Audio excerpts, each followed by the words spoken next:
गोष्ट आहे की त्याच्या मनामध्ये काही गोष्टी इतक्या घट्ट रुजून राहतात की त्यांची याद त्याला करून द्यावी लागत नाही, कारण ते कायमच स्मरणात असतात।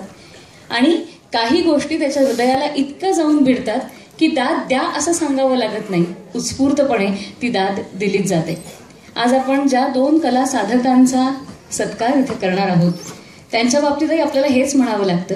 त्यांच्या स्वभावामुळे, कामातल्या प्रभावामुळे आणि अहमन्यतेच्या अभावामुळे ही दोन्ही मंडळी आपल्या मनामध्ये निश्चितपणे जागा मिळवून आहेत, त्यांची याद करावी लागत नाही, ती मंडळी आपल्या कायमच स्मरणात असतात। आणि इतक्या तेजस्वी कारकिर्दीमध्ये या दोघांनाही दादेची ददात कधीही आजपर्यंत पडलेली नाही। हे दोन कलावंत म्हणजे सुलोचनाबाईंबद्दल बोलायचं तर 40 ते 70 मधला मराठी चित्रपटसृष्टीचा गौरव ग्रंथ म्हणजे सुलोचनाबाई, आणि 7 संगीतानंतरचा 8वा येणारा सच्चा सूर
कौसल्याचा बाबड्या या भक्तासाठी देव कधी कौसल्याचा राम गाई कौसल्याचा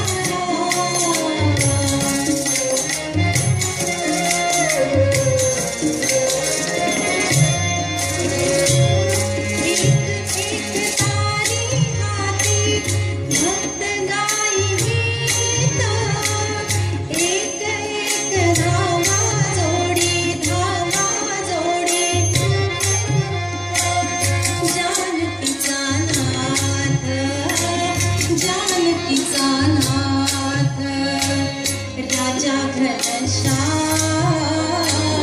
कौसल्याचा राम बाई कौसल्याचा राम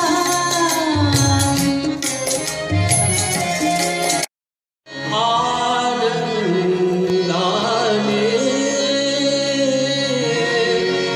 भरून गाऊने तुझे गीत गाण्या